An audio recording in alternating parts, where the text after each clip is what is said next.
Fa parte di una serie di piani di investimenti per le attrezzature e impianti sportivi.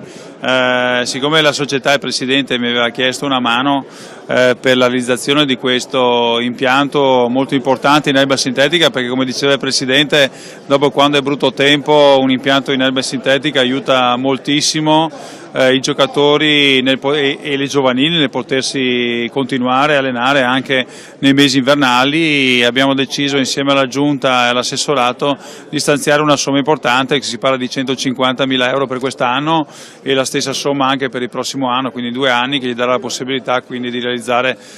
questa struttura, anche se gli impianti, come è noto, non sono proprietà dell'amministrazione comunale, però l'amministrazione comunale deve contribuire comunque a tutte le attività sportive, a tutte le società in egual misura. Lo faremo anche con il Valsivo Valsugana, lo faremo anche con il CUS, perché